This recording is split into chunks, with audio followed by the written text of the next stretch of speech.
Welcome into Weekly Champions here on Wrestling Spotlight TV. If you're joining us on True TV Plus, on Sports.tv, on Carbon TV, on Distro TV, or if you're tuning in on the app or on many fine cable systems in the Maryland area, watchy, we're glad you're here, tuned in to Wrestling Spotlight. Going to take a look at the world of pro wrestling, hopefully from a little bit different perspective than really most places on TV, and take a deep look in at one of the events that we're sponsoring, one of the franchises that you see here on Wrestling Spotlight TV. Chase is joining us, Fountain City Pro back in action, and they have a big event coming up May 23rd at the Ball Event Center in Olathe, Kansas, complete with the Fountain City Reserve match. The first time whoever wins it out of this group of top-tier competitors. Got Jake Parnell, the Warhorse, All Steel, AJ Fowler, and an all-star cast, including Gary J, going after it. They'll get a ticket to ride to go at the Fountain City Pro Championship at a later event. That's all coming up, and joined, of course, by Sonny the Man Eagle Cain and Chase from Fountain City. Guys, thanks for stepping in the ring this week.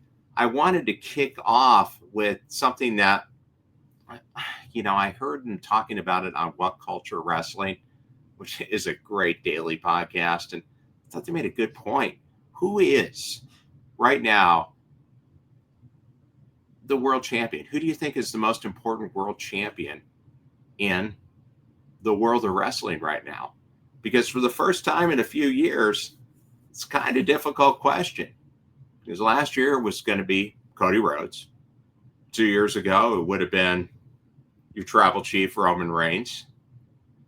Sonny, who do you feel out of all of the world champions out there is you would say the most credible or the most important world champion in pro wrestling right now? Women as well as men, or just men? Men or women? Yeah.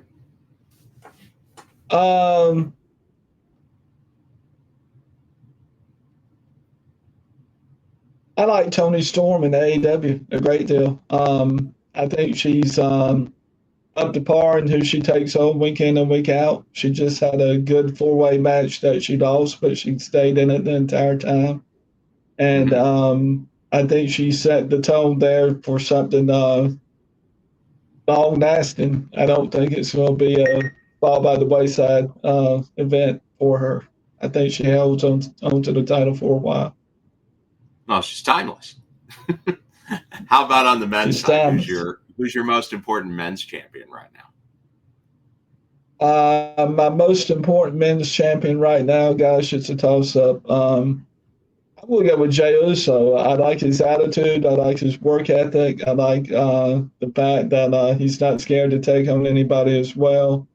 And I like his connectability to the fans. I think that's important for his longevity at being champion for a bit there, too. I like the fact that he went from a mid-level card person to a main eventer, and that's where I was going when I was on the road with it. I would get some of my main events toward the end of my career and occasionally be in a main event, too, on certain nights. Battle Royals and things like that. And I just admire what Jay's been able to do this year. He's really reinvented himself, and he took the attitude of when he lost and said, what I got to do now is win. And that was the kicker for him, and he went out and won the time. So I thought that was good. Well, I like that. I'm not able to go there with him, though, because the reason I thought this was a good topic is you watch Monday Night Raw. I mean, it is Monday Night Rollins. And to be fair, he is a visionary. He's a revolutionary. He's the architect. I mean, Seth freaking Rollins is right now the top person on Raw. Yes. Chase, as from the promoter side, does that diminish the championship, or would you go with Jey Uso, main event Jey Uso, as being the most significant champion in wrestling right now? Well, I'll answer your question before I give like my answer. To answer your Yeah. question, does it diminish Jay? No, not at all. Okay. You're building up Seth freaking Rollins again. I mean, and Seth is just on a path to reinvent himself, and all these great things about Seth. That when eventually him and Jay collide, one of two things is going to happen. Either A, we're going to consider Seth Rollins the top guy again and he wins the World Heavyweight Championship, or B, if Jey Uso beats him, then that skyrockets Jey Uso's credibility, which, and no disrespect, I mean, I've seen a lot of stuff online, and it's always funny because, you know, at heart, I'm a wrestling fan, guys, you know, and we do this. I mean, wrestling fans love doing this. I mean, it's a rinse, wash, repeat. I could go down the list of all the guys we've done it to in the past 20 years, where we just love shooting ourselves in the foot. And we did it with Jay. Jay has been the most over superstar on WWE. I would argue that he was over more than the world champion, Gunther, and some of the top guys. And then WWE puts the title on him. And now we as fans are sitting here going, don't know if I like that. Don't know if he was ready. Well, wait a second, guys. We were ready 2 months ago. We were so excited for it. What are we doing? What are we talking about? Yeah. And then that's just how that's how fans are. The fan, you know, as a fan myself, I'm guilty of that in the past. But gentlemen, no disrespect at all to any answer that anybody has. But this is one of those questions where there's only one right answer. And the answer is John Cena. I mean, as it stands right now, undisputed champion. He is the WWE champion. He has broken the official record. Now that is debatable. We won't open that can of worms. But as it stands right now, I mean, it's not of argument. If John loses that title tomorrow, and let's just say tomorrow was December 31st, and John Cena loses that title tomorrow, guys, he still goes down in history as one of, if not arguably, the greatest of all time. And so there's he is the world champion right now. It's John Cena, and then a very, very under, you know, a small rung underneath him is all the other greats that are killing the business right now. But Jonathan Cena is atop of the mountain by himself right now. So okay, and I'll agree with that. Controversial way he won it, and controversial way he defended it against Randy Orton. Randy had him down for a 10 count. I want to give a tip of our belt, the Heart of a Champion belt, to two people I think have exemplified the Heart of a Champion in this recent run. Joe Hendry from TNA. Absolutely. He's elevating that title dramatically, and he is going to be a WWE superstar. It's a contract. His contract's coming due. He's going to go the same way as Jordan Grace, the Juggernaut, did. He'll be in the WWE. I kind of gave away my answer because they're kind of behind me. And Io Sky, because Io was underlooked as the champion. Absolutely. All the way up to WrestleMania. The only question was, oh my God, who's going to win? Is it going to be Rhea or Bianca? One of them is winning. And Io won it. And now that she's been lifted from the burden of damage control and being able to kind of showcase her personality, the fans love her. And now she's actually working with Rhea Ripley, which obviously is going to set up the Rhea Ripley Io Sky matchup maybe at SummerSlam, and then that'll be Rhea's turn. But yeah, I just wanted to get that in because, like you said, Chase, the people have been dogging Jey Uso. Like, this guy like it's amazing that the guy can wrestle a match. He's a We seem- 15-time world tag team champion. And if you would have asked wrestling fans 2 years ago, hey, who's one of the best tag teams in wrestling history going? The Usos. I mean, without hesitation, people would have said that. The guy's been an Intercontinental champion. He was a tag champion with Cody. He's a good wrestler. It's not like it's some sort of shock that he's able to wrestle a good match. He could wrestle a good match probably with anybody. As a singer. I wanted to give him a little bit of love. Oh yeah, I mean, and again, those same people online 6 months ago, Gerald, were, Jay's so over right now. Gosh, can you imagine what's going to happen when the company puts when Triple H puts the company on Jay's back? What's going to happen when the company puts the rocket on his back?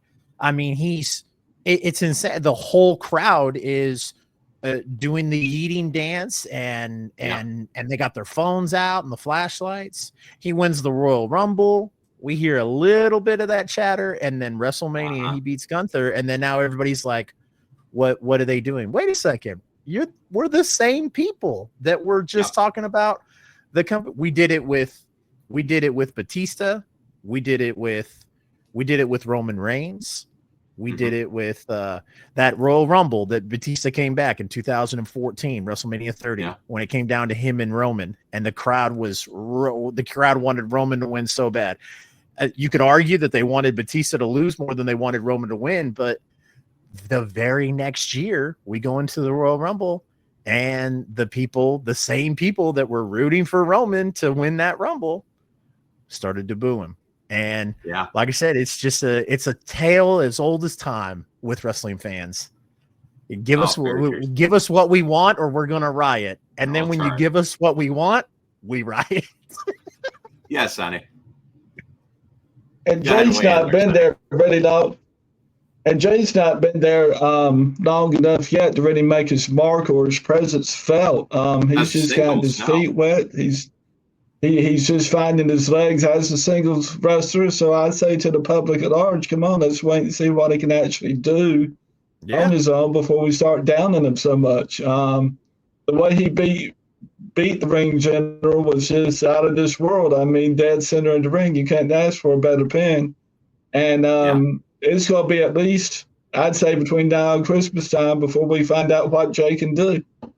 So he's got to get in there and find his legs. You got the ball. Well, and here, to highlight what you were saying, Chase, last year at Mania in Lincoln Financial Field, we did a live hit on Wrestling Spotlight from the club level of Lincoln Financial before night one. And to show you how over these two guys were that are now the guys getting dogged on the internet wrestling community, all I had to do was walk in with my microphone and yell, "Hey, let me talk to you." Yeah. And the whole building went, L.A. Knight. Yeah. Yep. And then I went, "Hey, give me a yeet. Give me a yeet." And you got the whole club level upper deck. Yeet. And I walked back to where my wife was sitting and said, "Was that you?" Yeah. Trying to get a little TV. But everybody was all for him. So we'll see if that history repeats itself, because the guy now who is the darling of the fans, and deservedly so, because he's amazing, the Samoan werewolf, Jacob Fatu, all gas, no brakes. He's getting his chance with the belt, and it's going to be a tough run because he's going up against the aforementioned L.A. Knight. Yeah, Drew McIntyre. So that's going to be a interesting challenge as you move forward. And then you mix in Solo Sikoa and now Jeff Cobb. So, going to be interesting. But guys, we like putting stuff on Twitter and get excited when you get good response. Chase, would you be happy with 2 million views of a tweet that Fountain City sent out? Absolutely. Oh yeah. Do you know which one I'm talking about? Yeah. Rhea Ripley sent out a tweet Wow. on the same theme that we're talking about. Absolutely. Women's wrestling fan. Women deserve better. Complaints, right? She's sleeping with her boss. That's why she's where she is. She should retire. She doesn't deserve it. She's handed everything and never worked for anything. I hope she gets injured. You guys are the real reason it's so difficult to be taken seriously as a women's wrestler. If you put as much effort into your own miserable lives as you put into disregarding and degrading successful women, then maybe you would accomplish something yourself. 2 million views so far, 8,700 reposts, and 43,000 likes. So Rhea Ripley broke a lot of hearts with that one. Yeah, as she's getting ready for her wedding to Buddy from the Hounds of Hell in AEW. Maybe that was during like Bridesmaids try-on. She just vetted a little bit, but exactly right. Yeah, I mean you absolutely. You look at women like Sasha Banks, Mercedes Moné, and the whole time, again, the same group of fans were building her up and talking about how the WWE isn't utilizing, they're only utilizing this one of the 4 horsewomen, or they're only utilizing that one. And then when Sasha or Mercedes finally, does what's best for her, and then if she goes somewhere else, they made a big fuss of where WWE was going to re-sign her. She wanted more money. And then the same people that were talking about her not being utilized went online and said, she doesn't deserve that. She doesn't deserve that. She's not as talented as so-and-so. And they've, by the way, turned their back on that so-and-so that she wasn't as talented as. And it's, again, it's like I said, it's a tale as old as time. And especially the criticism, I don't mean to sound this way, but the criticism always gets directed a little bit more harshly towards women than it does men. Always. Sure. I understand that. Yeah. Because, when you're behind a computer screen, it's easy to criticize people. But even in daily life, women will take more criticism than men can, because men are more comfortable. Some men, I shouldn't say men, some men are more comfortable talking down to women than they are talking down to other men. And it happens in a lot of things, but it also happens in the wrestling business, unfortunately. Yeah, I mean, I wholeheartedly agree with everything Rhea said there.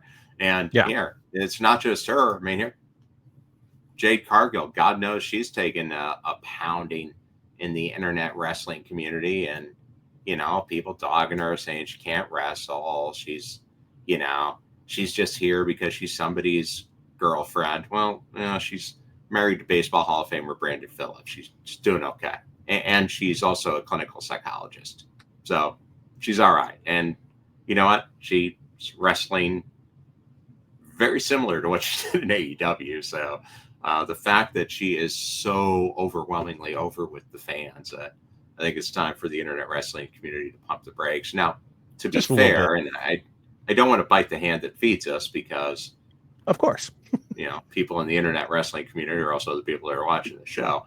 But it's a so nothing against y'all. Here, y'all get a Heart of a Champion belt too. But it is the minority of the audience, right? The people that are complaining, the people that are venting, are a small percentage of the bulk of the audience who are excited and happy with the show. So it's hard, and probably really hard from the performers aspect, to separate them. When you get into situations like Asuka has been in, or Sonya Deville was in, with fans going obviously way out of bounds, bordering on illegality, harassing them and following them. No grounds for that, but just go and enjoy yourself. I mean, there's toxic fandom and everything. And that's the reason why when I was doing sports talk radio, I stopped taking phone calls and I just did interviews. Yeah. I mean, it's like with anything, with any TV show, any form of entertainment. As a fan, of course, it's subjective, and you can like what you like and don't like what you don't like. But I mean, Sonny, as the only one on this panel who has traveled the road and taken bumps, that's a little disrespectful for somebody who's never ever taken a bump to sit here and go, "Hey, man, you suck. You can't wrestle." Like, what? Are you kidding me? Like, I go to the gym, I work out, I take bumps, I travel the road. Who are you to tell me I can't do this? So it's like you mentioned, right, Gerald. And it's gotten worse over time because of the internet. So yeah, because it's easy to say something to a screen. It's hard to say something to a person's face. Oh yeah, the beautiful thing about the internet, gentlemen, is it gives everybody a voice. The bad thing about the internet is it gives everybody a voice. Voice of the voiceless. Yeah. Hey, we'll get back to one of the stories that we referenced on Monday Night Rollins. How do you guys feel about the role that Bron Breaker is in, and how long do you think he's going to be there? Because I'm not sure if it's necessarily beneficial to him to go from being the heir apparent champion to right now being a lackey, a henchman, stooge, a good henchman and a good stooge, but still a henchman and a stooge nonetheless. Well, what do you think, Sonny? Does it matter? I mean, he's a generational talent. It probably doesn't matter what he's doing right now. I think it does matter because he's in a major league and he's trying to prove his weight, and you can get typecasted in a role that you don't want to be in. And from time to time, he'll throw looks like he really doesn't want to do something, or he really doesn't want to be in the place he's in now, helping Seth Rollins. In my opinion, that's what I've seen from watching hours of it the past couple of weeks. I watch about 15 hours a week, gentlemen, to do a 1 hour show. And it just doesn't look as happy as he did prior to this to me. He looks like he would rather be back in singles competition again, climbing the ladder. And I hope he's able to do that again. I think this is a hindrance to him at this point. I don't see why he gets out of it from Paul Heyman.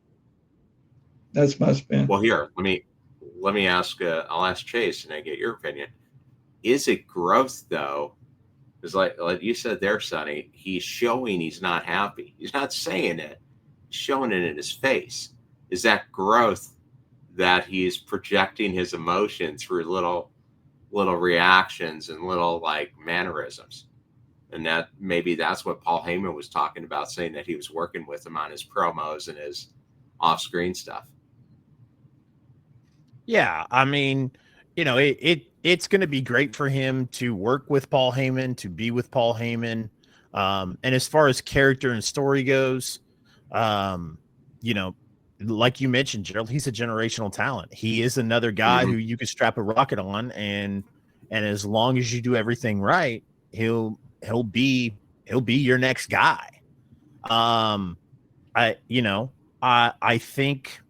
think right now, with him being with Seth, it could hinder it a little bit. But I think at the end of this, especially, if you have Braun turn on Seth later down the road and turn baby, you could see another like Triple H Batista type of situation. I think depending on where they go with it, obviously if we're here in December and we're talking and Bron Breaker is still in Seth Rollins' shadow and nothing has come of it, then we can. I definitely would side with Sonny on that one, where I feel like they kind of put a little bit of a roadblock in front of him. But if you see Seth get built up, to be the big top heel on Monday Night Raw without a Cody Rhodes in the way, without a Roman Reigns in the way. And you see Seth Rollins be the guy to dethrone Jey Uso, then I would love to see them do like a Batista Triple H evolution story with Braun and Seth. Yeah, and to be fair, he's talented enough, even if there is a misstep. I mean, we got to remember, Cody Rhodes was Stardust. And switching sports here in Kansas City, arguably the best all-around player in baseball, without much argument, the second or third best player in baseball right now, Bobby Witt Jr. You remember he had to move position because the Royals felt it was so important to play Alberto, don't call me Raul Mondesi Jr. at shortstop over him. And it didn't really hurt Bobby Witt Jr. too much. And Alberto Mondesi Jr. is now running the Mondesi Baseball Academy in Puerto Rico. So, if you're talented enough, it really doesn't matter. It doesn't, but with wrestling, it's a heads or tails kind of thing. I mean, you look at MJF and Wardlow and where that's Wardlow. That's what I was going to say. How much is what Bron Breaker's doing right now is Wardlow. Yeah. I mean, so, on one hand, like I said, on one hand, you could have Wardlow and MJF, and on the other hand, you could have Triple H and Batista. Where WWE goes with it, we'll see. And to kind of tie a bow on our national wrestling segment, how about the Death Riders continue to hold the world title? We're getting a little bit more development now as the Elite factoring in. Gabe Kidd from New Japan shows up and plays a key role. Going to get Anarchy at the arena where you're kind of lining up now. Swerve, Kenny Omega, Will Ospreay, maybe Samoa Joe going up against the Death Riders, the Elite, Gabe Kidd. Do you like that development? Are you okay with Jon Moxley being on a Roman Reigns tribal chief like towards the end of his reign where, the matches are going to be good, but they're always going to end in some sort of convoluted mess because he has to keep winning? Or do you think it's time for the Death Riders to be put out? Time for the death of the Death Riders. What do you think, Sonny? Are you okay with Moxley holding on this way, or is it enough? I think it's time for the death of the Death Riders. I think Moxley's a strong enough athlete. He can stand on his own. And for the first 12 minutes of the match on Beach Break, I thought, well, he's actually going to stand on his own during this. But what I noticed was who has a cage around the ring with gaps in the cage and holes in the ring big enough to slide up. That's not the way it was done in my day. Yeah, and in my day, it just wasn't done that way. The cage was it. I mean, the cage went up. You couldn't get in. Sometimes you couldn't open the door.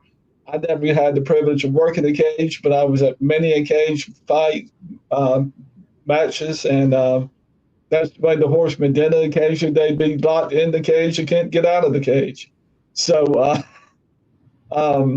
but I'm kind of do the same and like the roast fish, and I'm just ready to see what Moxley can do. He's in shape to do what he needs to do, and to me, a good fight would be between he and Swerve, where they just go at it tooth and nail, and we see once and for all who the better man is. But I do think Samoa Joe, Will Ospreay are going to team up and take on the Death Riders finally, and we're going to see two sides collide here on this thing at some point in the next month or two. That's Double or nothing. You're going to get Anarchy in the arena, which is going to be the two sides pit against each other. And good to see Gabe Kidd get involved. He was a big part of Mania weekend. He had a great match in Bloodsport and was all over the GCW shows. So good to see him move over from New Japan. A very aggressive fighter.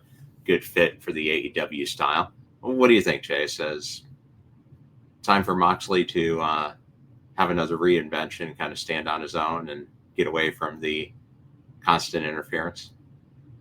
I think so. I would like to see the death of the Death Riders. Would really love to see Wheeler Yuta, be the guy that turns. Doesn't have to be the guy that beats Moxley, obviously. But at one of these championship matches, would love to see, Moxley wait for Yuta to slide him the briefcase, slide him a weapon, something, and Yuta do the exact opposite and then go from there. And it would be great that could be not really a reinvention, but an opportunity for Moxley to help elevate Wheeler Yuta. But I was ready for this to end at Revolution. And was super shocked it didn't. So I'm hoping that they, the biggest thing of a story is the payoff, right? I'm hoping that the payoff meets or exceeds the weight and the chaos that the Death Riders have caused. Well, I'm hoping at this point it's Kenny Omega beating Okada and Will Ospreay winning the title coming up at All In Arlington. We'll be there, so that'll be interesting to see because that's coming up around the corner. It's July 12th, so it's getting fairly close. We're in range now, definitely on the road to All In. But more importantly, we're well within range now of Fountain City Wrestling getting back at it May 23rd, Friday night, 7 p.m. bell time, 6 p.m. The doors open at the beautiful Ball Event Center in Olathe, Kansas. Chase, let's talk a little bit about the card coming up for Fountain City Pro, including the match that we're presenting, Wrestling Spotlight, bringing you a fatal four-way coming up at Fountain City Over You. Izzy B versus Shylin versus the powerhouse Ashlyn Alexander, and fresh off of her shocking defeat in the last Showgirl Standing matchup in Las Vegas during Mania Week, the main girl, your Memphis Championship Wrestling Women's Champion, Nixie XS, all taking action at Fountain City Pro. Tell us a little bit about this match and how it came about. And we saw Izzy B and Shylin last event. Yeah, Shylin coming off of injury, Izzy being local, and she has made a huge commitment to making the towns, hitting the road. They both were, impressed well in the scramble match last time. Yeah. Ashlyn Alexander coming off a great match that was sponsored by Wrestling. Yep, that was sponsored by Wrestling Spotlight, and Nixie XS making her return to Fountain City. I've been wanting to get Nixie back in Fountain City. Saw this as the perfect opportunity. Arguably the four best women in this area. And maybe not the best, but definitely up and coming.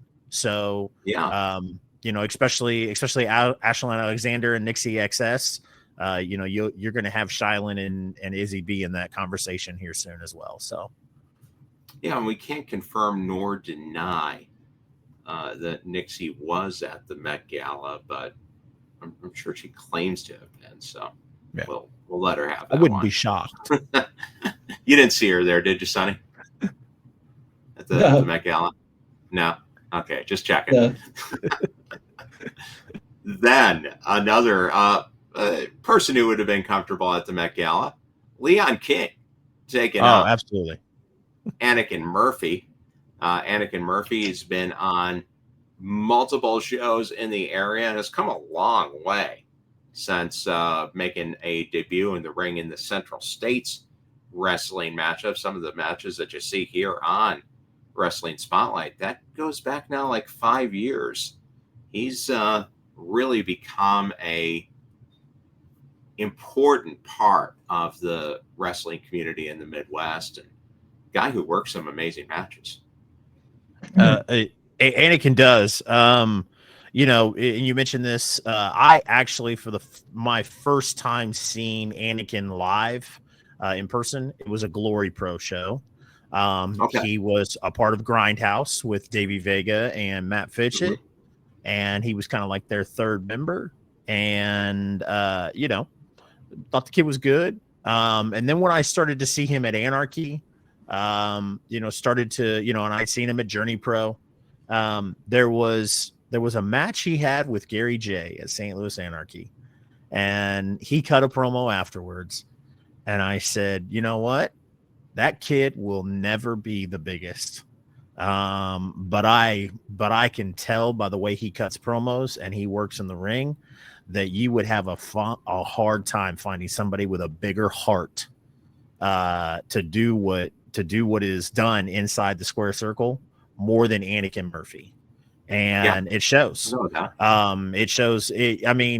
Anakin really loves doing the deathmatch style and all that stuff, and that's cool. But Anakin is not a one-trick pony.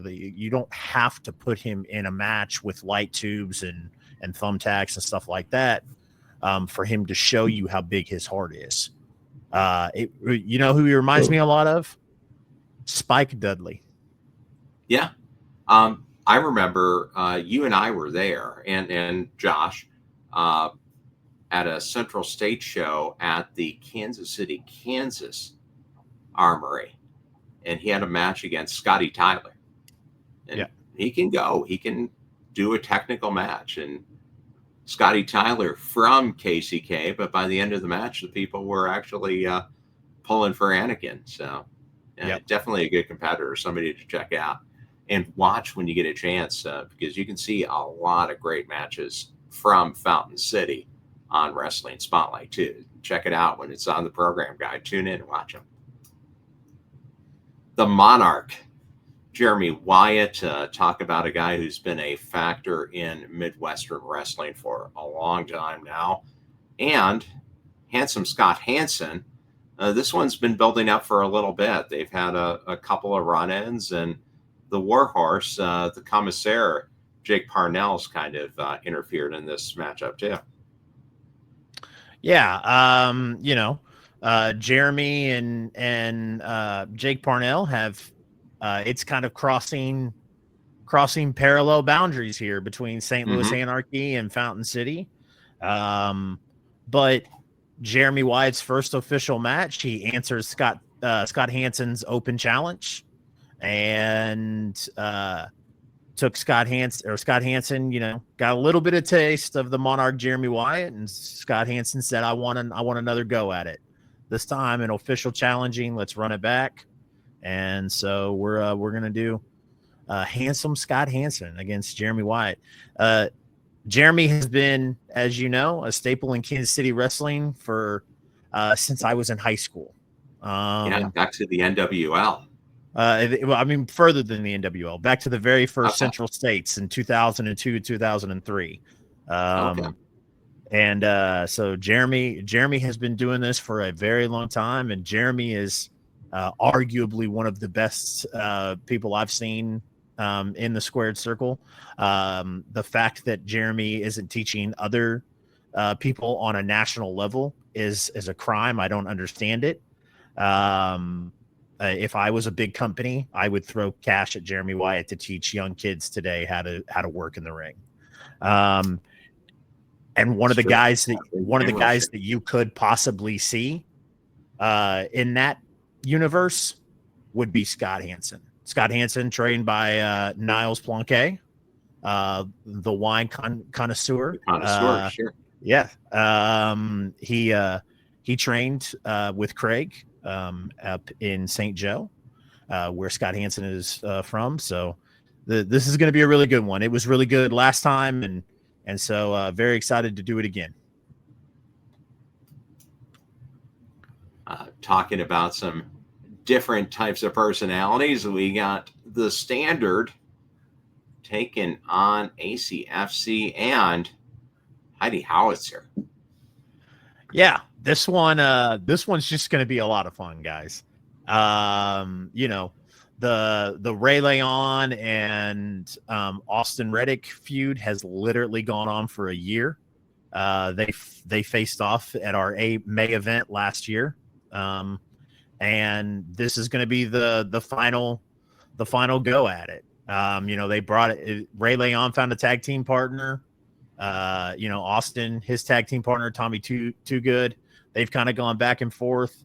Now we're gonna throw in Heidi Howitzer, and Dickie Richards is gonna get in the ring. So this is gonna be lots of fun. I don't think we'll see a lot of technical wrestling from Dickie Richards. No. Nor probably a lot of fast movement. Then the tag teams, the Premier, the self-proclaimed standard bearers of tag team wrestling, taking on a team that probably the two most dangerous men in Fountain City, Luke Langley and Moonshine Mantell, with the added advantage of Greg Jovi on the outside, who's not afraid to help tip the scales a little bit. No, not at all. This was a weird one of how this came together. But Greg Jovi wants to prove that there's no issues between his guys. We saw last month, you know, Luke Langley talking about being the best and going after the Fountain City Pro Championship. Moonshine came out. Didn't look like it was a friendly exchange between the two. But Jovi is going to convince us that there's nothing wrong with his guys, that everything's good. And they're gonna try and give the Premier their first tag team loss in Fountain City. Well, I could easily see them. If you were gonna put a bet on it, I'd bet on Langley and Moonshine if they can coexist. Agreed. And then finally, the one-way ticket winner, the winner of this match, gets that ticket that they can use to cash in for a ride at any point against the Fountain City Pro Champion. Tell us a little bit about this one, and if it is just what the fans are thinking from that build-up. Yeah, no, I mean, it's essentially Fountain City Pro's version of Money in the Bank, except there's no ladders, unfortunately. The ceilings at Ball Event Center are not tall enough, and actually booking a ladder match scares the holy hell out of me. Yeah. I don't like ladders. Yeah. Well, and if you guys, Sonny, did you ever do a TLC match? I didn't do a TLC match, but I did do a ladder match with Jeff Hardy, and we won tag titles that night. And we beat the Hotties, Hardcore, Hottie, and Crash. Okay. Yeah, at a show here in North Carolina. It was awesome. Okay. There you go. So there you go. We got a ladder match coordinator for you. But go ahead. But you know, we wanted to do something with that's, you know, something that gives that unknown factor, because whoever wins this match can essentially, just like Money in the Bank or any other iteration of Money in the Bank that you see around, can cash in at any time for a Fountain City Pro Championship match. And this one's going to be a little bit different. You know, I want to reference a couple of events. WrestleMania 2000, where Crash Holly won the time limit hardcore championship match, or the championship scrambles at Unforgiven 2008. That is what this match will be. Two men will start off. After 2 minutes, another man will enter. Whoever has the last win at the end of 20 minutes is the Fountain City Reserve winner. And Oh, the Fountain City Reserve is a briefcase. Inside the briefcase is the one-way ticket. They will cash in the one-way ticket for a championship match at any time. Well, that'll be definitely an added element. And you got guys who've been champions all over the country. Yeah. I wanted some guys who have, that are, guys like Gary and Fowler who have been at almost every single event that Fountain City Pro has had since the beginning. Somebody who also is a cornerstone of Kansas City, St. Louis wrestling, Warhorse. And then I wanted to bring two new faces into it. And I couldn't decide who. But when I was looking, ZK47, who wrestles kind of up north in the Nebraska, Iowa area with Jay Fowler, was somebody who I've been, looking at bringing into Fountain City. Very excited to have him in there. He's a young kid who just moves great in the ring, has great chemistry with the crowd and the person he's in the ring with. He reminds me a lot of Kenny Alfonso, his wrestling style. And then Eric Surge. Eric Surge is somebody, again, who is, kind of moving all around the Midwest. He's been in Ohio Valley Wrestling, been in Pro Wrestling Epic in the St. Louis, Illinois area. So, he kind of brings that powerhouse element to it. So watching somebody like Eric Surge and a guy like Jay Fowler go at it is going to be quite the treat. So got a little bit of different styles here. And, it's going to be a great main event. I'm super excited for it. Oh, yeah. Yeah, looking forward to attending. We're going to have a couple of Heart of Champion belts that we'll be giving away, a couple of Wrestling Spotlight belts, too. So have some contests, give away some belts to the fans. Enjoy watching the Fountain City Pro, watching Wrestling Spotlight. Definitely appreciate it. We have a couple of winners from events that we had for the Heart of a Champion Foundation over the last couple months. They get family 4-packs. They're going to be there at the Ball Event Center to catch some Fountain City Pro Wrestling in person. So it should be a great event.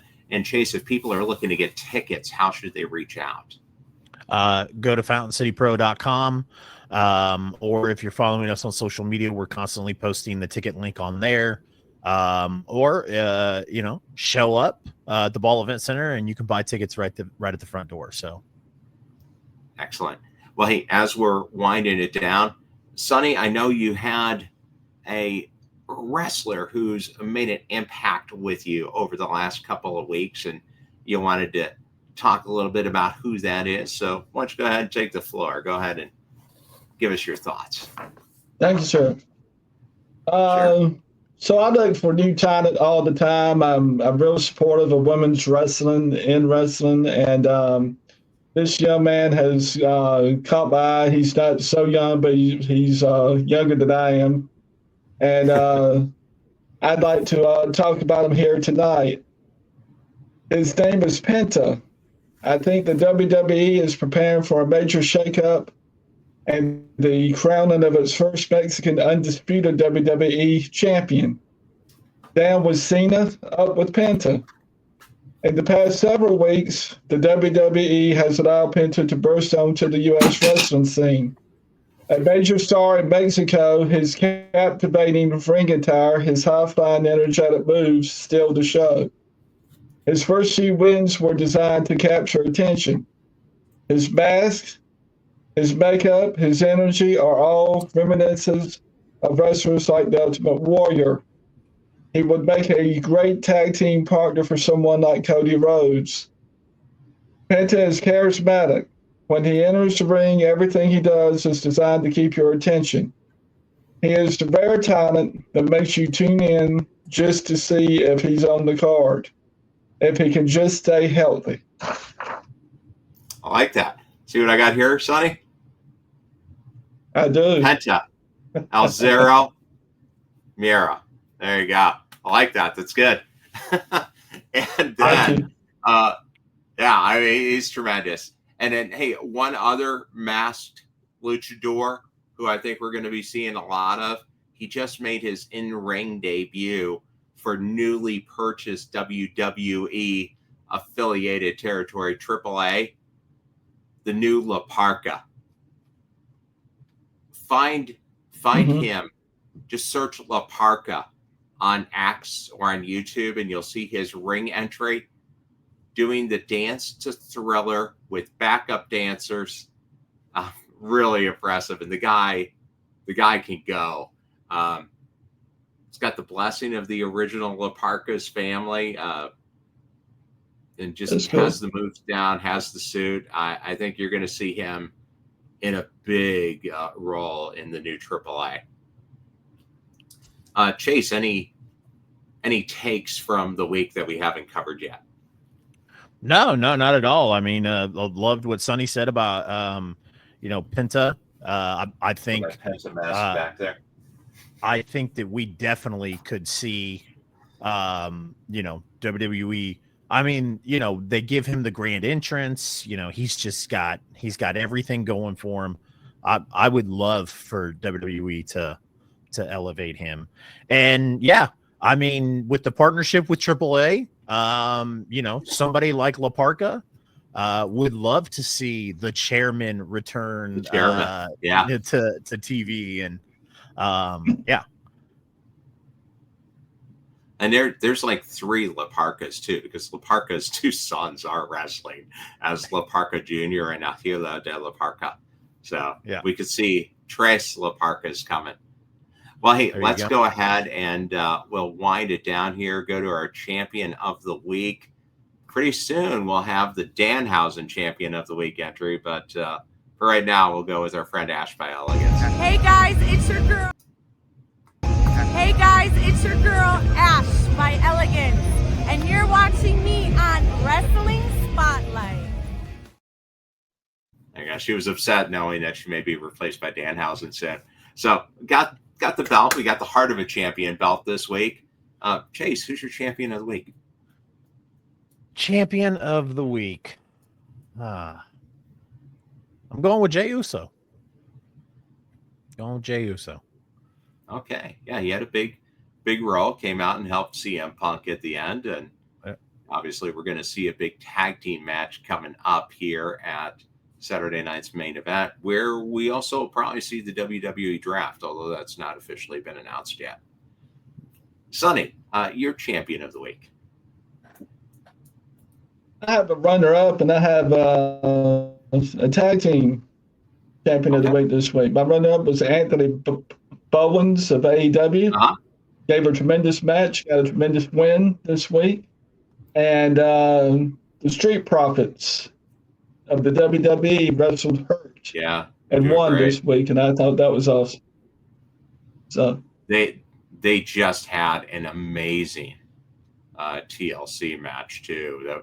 If it was on the card at Mania, that would have been one of the best matches, if not the best match at WrestleMania week. How was it not? That's one of my match of the weeks this week. So yeah. No, they're incredible. That was a great match. Well, I'm going to go with making her return to America, showing that everybody wants Mina Shirakawa. She beats Timeless Toni Storm and gets herself an AEW women's title matchup. Man, you talk about just outgoing, happy, super positive. She was at WrestleCon at WrestleMania, and not a lot of people around her, but just happy to see everybody. And what you see on TV from Mina Shirakawa is kind of what you get. Credit to Willow Nightingale as well. So I'll go with 2 as well. Willow Nightingale, now the owner of a new 4-year contract with AEW. That's awesome. It's tremendously nice person in person, and they were working the room at the WrestleCon. So good depth of talent in the AEW women's roster. Well, with that, we'll wrap it up here. Thanks for tuning in to Weekly Champions on Wrestling Spotlight. Sonny, where can people touch up and get in touch with you to get some wrestling intake and thoughts. People can get in touch with me at Sonny Cain, at Real Sonny Cain on X. They can get in touch with me on Facebook at Sonny Cain at the Man Eagle. Awesome. And Chase, people looking to follow up and get those tickets to Fountain City Pro coming up here on May 23rd at the Ball Event Center. What's the best way to get in touch? Oh, yeah, absolutely. FountainCityPro.com. It has all of our social links on there. It has our events. We're on all major social media platforms, Facebook, X, Instagram, all that stuff. Terrific. And also, don't forget our replays. They play right here on Wrestling Spotlight TV. Yeah. Tune in and check them out. You can also catch them on demand on the True TV Plus platform. And just to throw it aside, you can visit Heart of a Champion Foundation.org. You can get a little bit more information about the Heart of a Champion Foundation and catch a interview that we did talking about fentanyl awareness. It's something really important as we're coming up to the summer. Drug overdose deaths in the U.S. were down by 27%, but that means there's still 73% too many. So by all means, get involved, and you can check out an interview that Kyla did with Michelle Williams from Empowered Hands. Their organization works on providing the education materials and some of the different test strips, drink covers, and kits that you can use to help prevent fentanyl overdose and drink spiking. So some great causes. Just visit heartofachampionfoundation.org and you can get all the information right there. By all means, though, stay tuned to Wrestling Spotlight TV. Hop into the ring. This week, we are featuring Bloodsport from Pro South Wrestling. No ring ropes, knockout, or submission. So some great action coming up. Thanks for joining us here, and we'll see you back in the ring. Have a great night.